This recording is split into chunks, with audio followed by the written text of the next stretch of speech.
Hello and welcome to day 22 of my mental health Vlogmas. Today's topic is going to be a difficult one. It's a very tough subject to talk about. It's very stigmatised, and whilst we have made some pretty good progress with talking more about things like depression, anxiety and eating disorders, I find this topic is still very stigmatised, and it's a difficult one to understand, and the topic is self-harm. This video may be triggering for some. If you feel like you may be triggered by talk of self-harm, please stop watching now. I don't want you to put yourself in any harm just to support me, so thank you for watching this far. If you'd like to learn more about self-harm, then please keep watching. So yeah, it's going to be a pretty tough one. I think I've probably started this video about 10 times already, and I keep messing up because it's so difficult to talk about, but I thought I would just go for it, and if I make mistakes in what I want to say, then it doesn't matter. Just getting it out is what matters.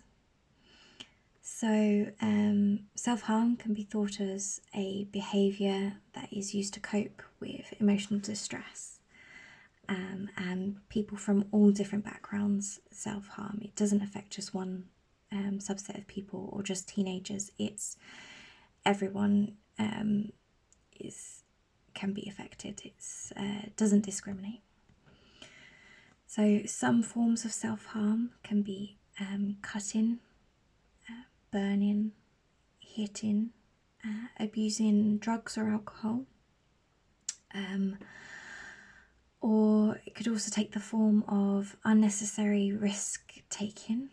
And I want to say straight away that self-harm is not an attempt to commit suicide.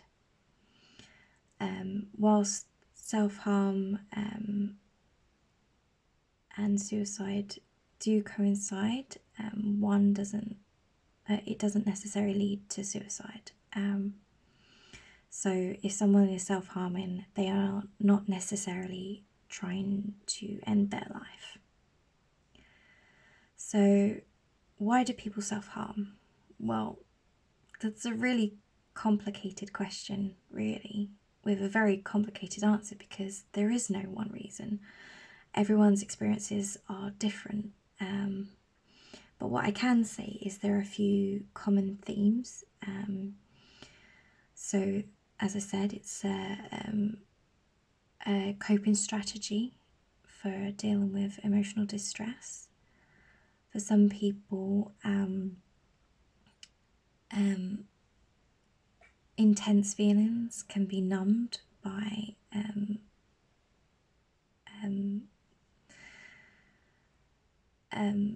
so intense feelings can be numbed. So what I mean by this is you're experiencing so many intense feelings that it leads to a feeling of numbness. So it's almost like your brain becomes completely overwhelmed, and then you can't feel anything at all.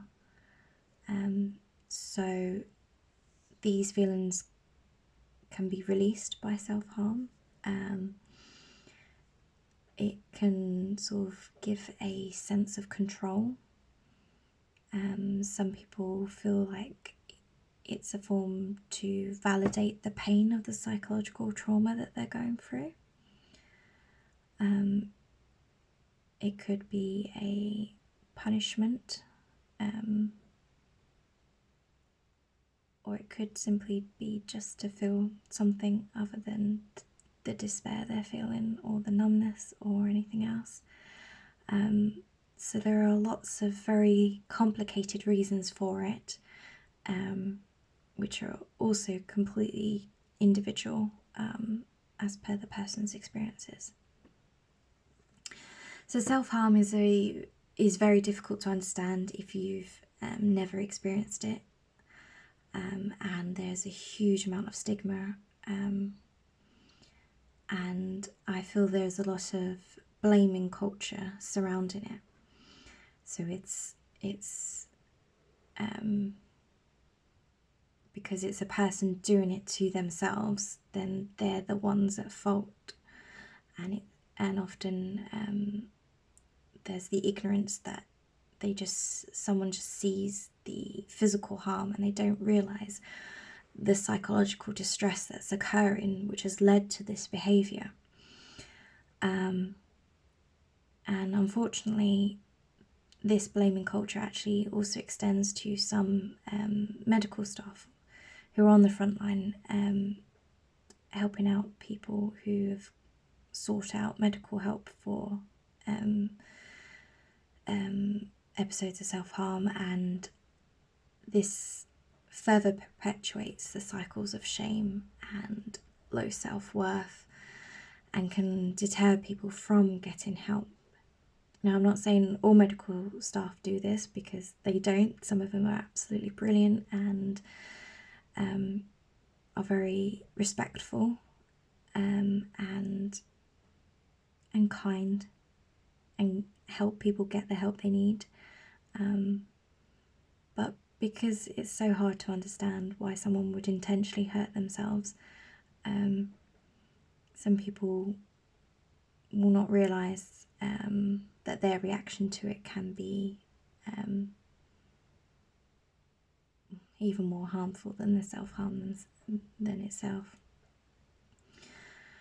So, if you suspect someone close to you is self-harming, so the first step to helping them out, giving them the support, is to approach them, and approach them with respect, be very calm, and say, try and broach the subject, say something along the lines of, sometimes when people are hurting a lot, they may hurt themselves. Is that how your injury happened? Do brace yourself, because the person may react very badly to this. Perhaps it's because they've had negative reactions in the past, or perhaps they are just not ready to talk about it. So you really need to respect their right not to talk about it. But what you can do is let them know that they can speak to you, that you are there for them whenever they are ready to open up. And even if they are not ready to talk to you right now, you'll still be there for them. But if they do open up to you, listen non-judgmentally. Okay? You don't have to understand self-harm or why they self-harm to be there for someone. So just listen, try and stay calm, and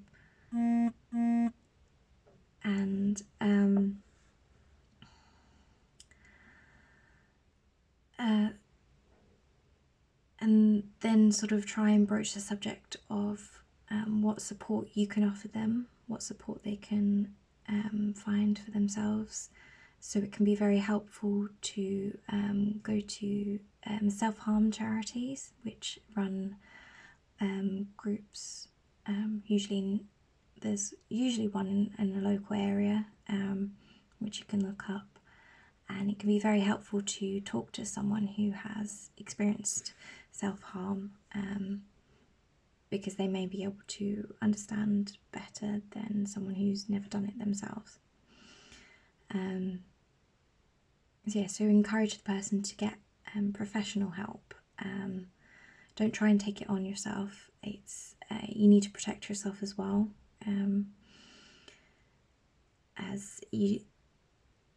If you try and take on their demons, then your mental health can suffer too. So you need to protect yourself first, and help however you can, but also accept the fact that if someone's self-harming, they do need medical help, and as self-harm, it can be treated individually, but really it's a sign of an underlying distress that needs to be helped and looked at. So just a brief mention of different treatments. So talking therapies, especially cognitive behavioural therapies, is very, very helpful. Mainly developing new coping strategies, and then obviously having the specific treatment for what is leading to the self-harm. Now do be aware that getting someone to stop self-harming completely is not always a realistic goal. So medical professionals may go down the route of harm reduction. So this literally means to try and encourage the person to, if they're going to engage in a self-harm behaviour, to do it in a safe way, in a way that reduces the risk to their safety. And this is just a temporary measure until new coping strategies can be established. Yeah. So this is the bit that I've been dreading, as it's very hard to admit to this due to the stigma surrounding it. But I think if me talking about my experience with self-harm encourages even just one person to think about opening up about their experience and getting the help they need, then I think it's worthwhile. So in my past, I have self-harmed through various means. I went through some traumatic events, and at the time I was only receiving very sporadic treatment for my depression and anxiety, and also my eating disorder. So I found that self-harm was a way to cope. It was a very destructive way to cope, but it was a way to try and cope with what I was going through. I actually had some pretty traumatic experiences when I tried to get help for it, and this really deterred me from getting help, which is why I really advocate for trying to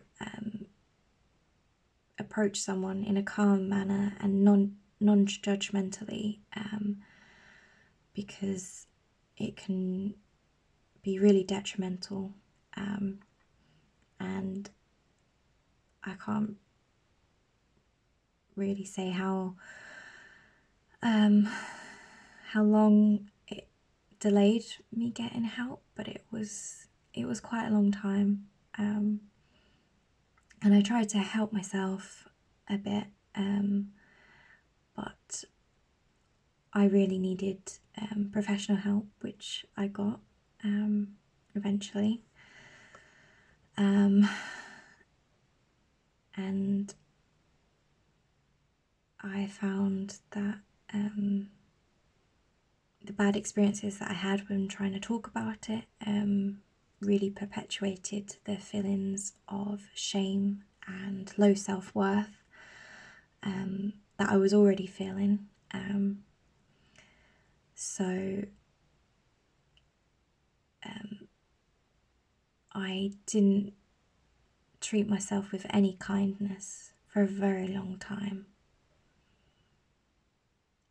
But I did get help, and I have been self-harm free for so many years now that I actually stopped counting how many years, so it's been quite a long time, and I have lots of very helpful coping strategies that I use, so I don't feel the need to self-harm. So my message here is really one of hope, that even if you've been self-harming for a long time, it is possible to stop. It can be kind of scary to stop because it is a coping strategy. It is almost like a safety blanket to some people, but it's important to stop because you're worthy of help.